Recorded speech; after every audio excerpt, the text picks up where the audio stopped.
Student topic is profit loss, लाभ हानि।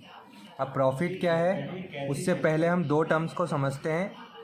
Cost price यानी सीपी, सेलिंग प्राइस यानी एसपी। कॉस्ट प्राइस को हिंदी में बोलते हैं क्रय मूल्य और एसपी को बोलते हैं, सेलिंग प्राइस को क्या बोलते हैं, विक्रय मूल्य।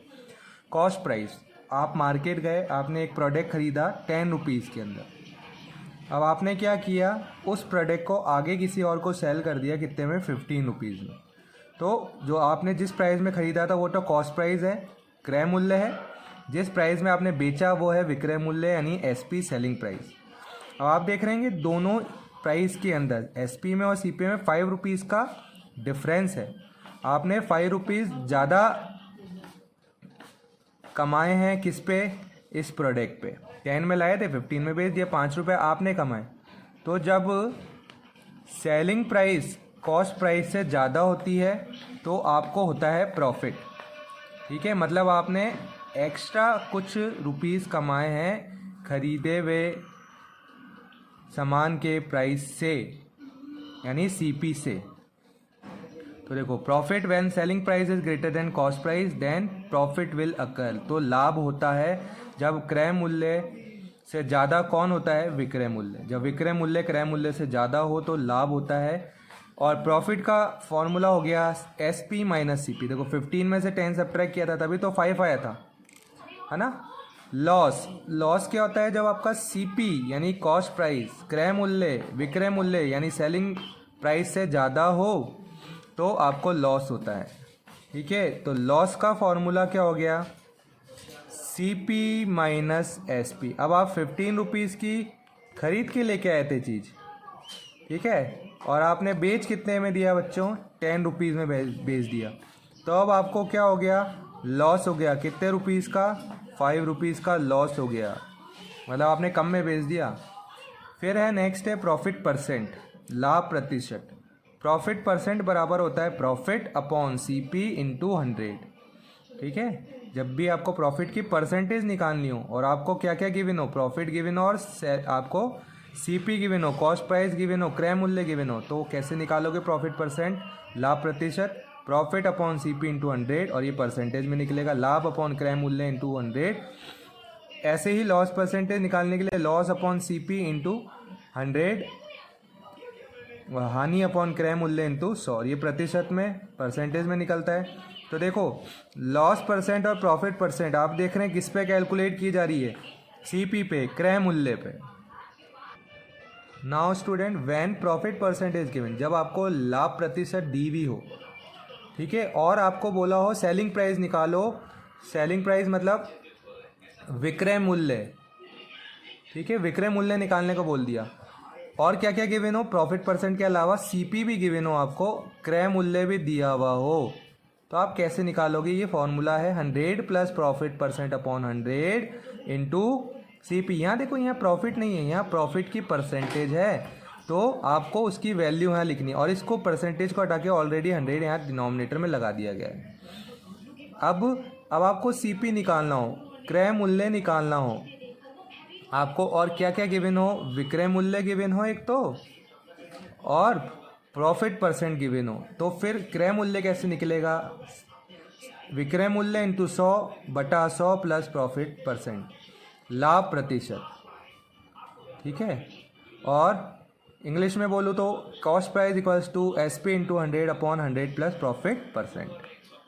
ओके, अब बात करते हैं when loss percent is given, loss percent given हो और सीपी गिवन हो और एसपी निकालना हो, तो 100 माइनस लॉस परसेंट, लॉस नहीं loss percent upon 100 into CP. देखो, यहाँ प्रॉफिट परसेंट गिवन था इसलिए प्लस आया, या लॉस परसेंट गिवन है इसलिए यहाँ पे माइनस आया। ऐसे ही अगर आपको सीपी निकालना हो और क्या क्या गिवन हो, एसपी गिवन हो, लॉस परसेंट गिवन हो, तो SP into 100 upon 100 minus loss. देखो, फॉर्मूले में बस ये चेंज हुआ है, प्लस प्रॉफिट परसेंट की जगह माइनस लॉस परसेंट आया, बाकी ये फॉर्मूले में ज़्यादा कोई चेंज नहीं है। ठीक है, प्रॉफिट को हम प्लस से रिप्रेजेंट करते हैं, लॉस को माइनस से, इसलिए यहाँ प्लस और माइनस चेंज हुआ। ठीक है, और यहाँ याद रखिएगा, यहाँ परसेंटेज रखनी है। दो चीज़ होती है, एक तो प्रॉफिट है और एक प्रॉफिट परसेंट, दोनों में फ़र्क है। ठीक है, अब है ओवरहेड की अतिरिक्त खर्चे। देखो एडिशनल एक्सपेंसेस जो जैसे मान लो इंडस्ट्री की बात करें तो इंडस्ट्री में जैसे कोई सामान मंगाया जाता है तो ट्रांसपोर्टेशन कॉस्ट आती है ना, फिर बना के उसको फिर भेजा जाता है दुकानदारों तक बेचने के लिए, फिर ट्रांसपोर्टेशन कॉस्ट आती है, लेबर कॉस्ट आती है, रिपेयरिंग कॉस्ट आती है। तो ये भाड़ा है ना, रिपेयर, लेबर, ये सारा अधिक जो खर्चा हो रहा है, एक्स्ट्रा खर्चा जो हो रहा है वो कहलाता है ओवरहेड। ठीक है, अतिरिक्त खर्चा। फ्रेंड लास्ट टॉपिक में हमने पढ़ा था प्रॉफिट लॉस। प्रॉफिट लॉस किस पे कैलकुलेट किया जा रहा था? सीपी पे, क्रय मूल्य पे, लाभ हानि आपके क्रय मूल्य पे है ना कैलकुलेट की जाती है। अब हम बात करेंगे डिस्काउंट की। डिस्काउंट मार्क प्राइस अंकित मूल्य पे कैलकुलेट किया जाता है। तो देखो डिस्काउंट छूट क्या होता है? Reduction offer on mark price. छपे हुए मूल्य पे क्या छूट दी गई है आपको, अंकित मूल्य पे क्या छूट दी गई है वो कहलाता है डिस्काउंट। जैसे मान लीजिए एक प्रोडक्ट आपने परचेज़ किया जिसपे 10 रुपीज़ प्रिंट थे। अब आपको दुकानदार ने बोला कि आज आपको मैं 1 रुपीज़ का ऑफ़र दे रहा हूँ, यानी 1 रुपीज़ का डिस्काउंट दे रहा हूँ, है ना। तो दुकानदार ने आपको वो प्रोडक्ट कितने में सेल कर दिया? 9 रुपीज़ में सेल कर दिया। तो ये तो था छपा हुआ मूल्य यानी अंकित मूल्य यानी मार्क प्राइस। ये जो आपको एक्स्ट्रा मतलब 1 रुपये की जो आपको है ना उसने ऑफ़र किया भाई, रिडक्शन दिया इस पर, वो था डिस्काउंट यानी छूट। और जो फाइनल जिस प्राइस में आपको बेचा वो दुकानदार के लिए था सेलिंग प्राइस यानी विक्रय मूल्य, है ना। तो अब देखो मार्क प्राइस अंकित मूल्य क्या होता है? जो प्रिंट आपके प्राइस होता है किसी भी आर्टिकल किसी भी प्रोडक्ट पे। अगर आपको बच्चों सेलिंग प्राइस निकालनी हो, मार्क प्राइस अंकित मूल्य यानी और डिस्काउंट यानी छूट दी हुई हो, तो आप कैसे निकालोगे? MP माइनस डिस्काउंट कर दीजिए। अंकित मूल्य में से डिस्काउंट हटा दो, आपके पास सेलिंग प्राइस आ जाएगी। ये आपके सामने ही एग्जांपल लिखा है। MP में से ये अंकित मूल्य, MP में से डिस्काउंट हटा दीजिए, सेलिंग प्राइस आ जाएगी। अब मान लीजिए आपको मार्क प्राइस और सेलिंग प्राइस गिवन हो, डिस्काउंट निकालना हो, तो क्या करें? यही फॉर्मूले से बनाए। डिस्काउंट को इधर लेफ्ट साइड ट्रांसपोज करिए पक्षांतरित, तो ये प्लस हो जाएगा। सेलिंग प्राइस को इधर ट्रांसपोज करिए, ये प्लस का इधर आके माइनस का हो जाएगा। तो मार्क प्राइस में से सेलिंग प्राइस हटा देंगे। मार्क प्राइस में से सेलिंग प्राइस हटा दिया तो क्या बचा? डिस्काउंट ही तो बचा। ठीक है, अब मान लीजिए सेलिंग प्राइस और डिस्काउंट दिया हुआ हो, मार्क प्राइस निकालना हो, तो क्या करें? सेलिंग प्राइस में डिस्काउंट ऐड कर दें। ये फॉर्मूला इधर से ही जनरेट हुआ है। डिस्काउंट को इधर ट्रांसपोज कर दीजिए, इधर जाके प्लस का हो जाएगा यानी सेलिंग प्राइस में जुड़ जाएगा। तो देखिए सेलिंग प्राइस और डिस्काउंट को जोड़ा तो क्या बन गया? मार्क प्राइस ही तो बन गया। 9 + 1 = 10, है ना। Student if discount percentage given. ठीक है, इस फॉर्मूले से पहले हम एक फॉर्मूला देखते हैं, ये वाला। डिस्काउंट परसेंट निकालना है, छूट प्रतिशत ज्ञात करनी है। क्या क्या दिया हुआ है आपको? छूट यानी डिस्काउंट पता है और MP यानी अंकित मूल्य पता है। तो आप क्या करें? डिस्काउंट को MP से डिवाइड कर दीजिए, मार्क प्राइस से अंकित मूल्य से, और इंटू 100 कर दीजिए, तो आपके पास डिस्काउंट परसेंट आ जाएगी। अब इसी से इस फॉर्मूले का जनरेशन हुआ है। अब आपको क्या गिवन है? अब आपको ये चीज़ गिवन है और ये चीज़ फाइंड करनी है। अब क्या करें? ट्रांसपोज करें, पक्षांतरित करें। तो डिस्काउंट बराबर आ जाएगा किसके? Discount percent into mark price, discount percent of MP, है ना। छूट बराबर MP का डिस्काउंट प्रतिशत, अंकित मूल्य का छूट प्रतिशत। अब बात करें डिस्काउंट परसेंटेज गिवन है, मार्क प्राइस गिवन है, आपको सेलिंग प्राइस निकालनी है, अंकित मूल्य दिया हुआ है, छूट प्रतिशत दी हुई है, विक्रय मूल्य निकालना है। तो क्या करें? 100 minus discount percent upon 100 into MP। यह माइनस इसलिए आया क्योंकि ये डिस्काउंट की बात हो रही है, छूट की बात हो रही है ना। विक्रय मूल्य बराबर 100 माइनस छूट प्रतिशत अपॉन 100 इंटू अंकित मूल्य। अब हमें MP निकालना है, मार्क प्राइस निकालना, अंकित मूल्य निकालना है। अब हमें गिवन क्या क्या है? डिस्काउंट परसेंट और सेलिंग प्राइस यानी विक्रय मूल्य। तो MP इक्वल्स टू होता है 100 upon 100 minus discount percent into selling price. अंकित मूल्य बराबर 100 अपॉन 100 माइनस छूट प्रतिशत इंटू विक्रय मूल्य। ठीक है, देखो ये फॉर्मूला तो आपको बता दिया था डिस्काउंट परसेंट का, डिस्काउंट अपॉन MP इंटू 100। ठीक है, डिस्काउंट परसेंट निकल जाएगा। अब सक्सेसिव डिस्काउंट की बात करें, अब आपको ना किसी चीज़ पे एक या एक से ज़्यादा है ना डिस्काउंट यानी छूट दिया गया हो, तो वो कहलाता है आपका सक्सेसिव डिस्काउंट।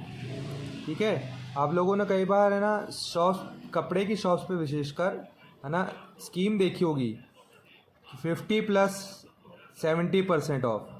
तो ये क्या होता है? पहले तो आपको 50% छूट दी, किस पे? प्रिंट रेट पे। मान लीजिए 2000 रुपीज़ आपके है ना मार्क प्राइस था कपड़े पे, है ना, जो आप परचेज कर रहे थे, टी शर्ट ले रहे थे, मान लीजिए 50% ऑफ दिया आपको, है ना, 50% ऑफ देने के बाद 1000 रुपीज़। फिर दुकानदार ने आपको शॉपकीपर ने कहा अब आपको 70% और छूट देंगे सर, 50 + 70 का डिस्काउंट है, तो ये 70% इस पर छूट दी। अब आपको फाइनली 300 रुपीज़ में वो टी शर्ट पड़ी जिस पे 2000 का टैग लगा हुआ था। तो एक ही चीज़ पे आपको 2 डिस्काउंट दे दिए, 2 या 2 से ज़्यादा डिस्काउंट दें तो वो कहलाता है सक्सेसिव डिस्काउंट। अब सक्सेसिव डिस्काउंट्स दिए में आपको मार्क प्राइस पता है, आपको ये तीनों चीज़ पता है, सेलिंग प्राइस निकालनी है, तो आप कैसे निकालेंगे, जैसे यहीं एग्जांपल में देख लीजिए, है ना, इसको आपको सॉल्व करके बता देते हैं। देखिए स्टूडेंट, मार्क प्राइस थी टी शर्ट पे 2000, छूट आपको दुकानदार ने कितनी कितनी दी, 50%, 70%, है ना। यहाँ परसेंटेज लिख रहा हूँ मैं, डिस्काउंट परसेंटेज देखो उसका 100 ऑलरेडी यहाँ पे डिनोमिनेटर में, 2000 × 100 - 50 अपॉन 100 इंटू 100 - 70 अपॉन 100, 100 में से 50 का 50 अपॉन 100 और ये हो गया 30 अपॉन 100। 50 से 2 टाइम्स 100 गया, 10 की टेबल से 3 और 10 की टेबल से ये 10 टाइम्स, 20 ये हो गया 2 × 10 20, 20 से ये 100 टाइम्स कैंसिल हुआ और इंटू में 3 × 1 = 3, 100 3 × 300। तो देखो आपको मैंने निकाला था, आपको फाइनल टी शर्ट के कितने प्राइस देने थे, 100 300, है ना, आपको फाइनली टी शर्ट के कितने प्राइस देने थे, 300। तो सेलिंग प्राइस कितनी थी, शॉपकीपर ने कितने में सेल करी टी शर्ट, 300 रुपीज़ में। इफ़ 2 और मोर डिस्काउंट आर गिवन, यदि 2 या 2 से अधिक छूट दी हो, single discount is equals to हो जाएगा टोटल डिस्काउंट, जितने भी आपको डिस्काउंट दिया हुआ है, अपॉन मार्क प्राइस इंटू 100%। एक छूट बराबर होती है किसके, कुल छूट बता अंकित मूल्य इंटू 100 फॉर परसेंटेज, प्रतिशत के लिए। अब है वैट, वैल्यू एडिड टैक्स, ठीक है, tax assessed on buyer on goods sold, बेचे सामान पर खरीदने वाले व्यक्ति पर लगाकर।